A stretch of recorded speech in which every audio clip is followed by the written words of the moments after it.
Dans ce chapitre, on va étudier les équations et les systèmes d'équations à deux inconnus. On a appris à résoudre les équations à une inconnue, mais dans ce chapitre, on va apprendre à résoudre les équations qui ont deux inconnues.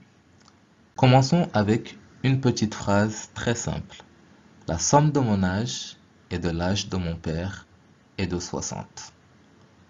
Et en fait, les mathématiques, c'est juste une traduction.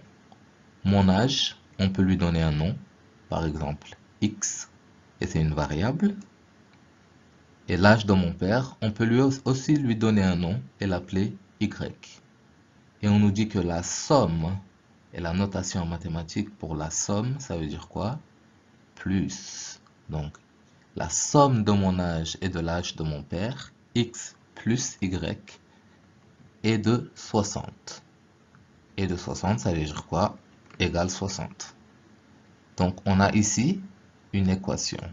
X plus y égale 60. Et c'est ça qu'on appelle une équation à deux inconnues.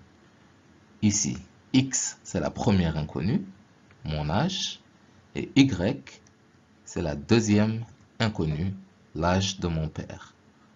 Et on va apprendre à résoudre ce type d'équation quand il existe une seule équation comme celle-ci ou bien quand il en existe plusieurs. Commençons avec un exemple. Par exemple, 3x plus 5y égale 18.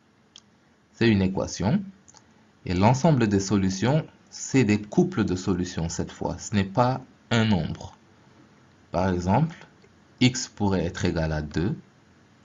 On peut remplacer x par 2, mais on doit aussi avoir une valeur pour y.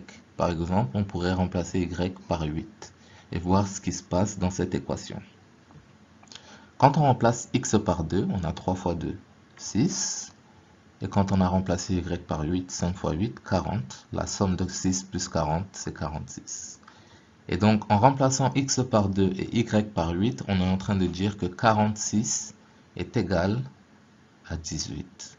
Ce qui est faux. 46 est différent de 18. Ça peut rendre un peu triste même, tellement cette égalité est fausse.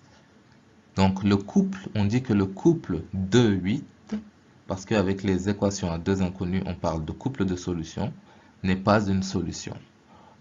Quand on remplace x et y par 2 et 8 respectivement, l'équation n'a pas de sens. Donc ce n'est pas une solution.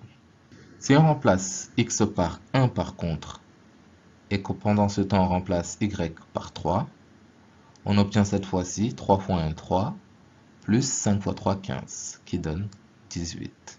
Donc l'équation, en remplaçant par ces valeurs de x et y, nous dit que 18 est égal à 18.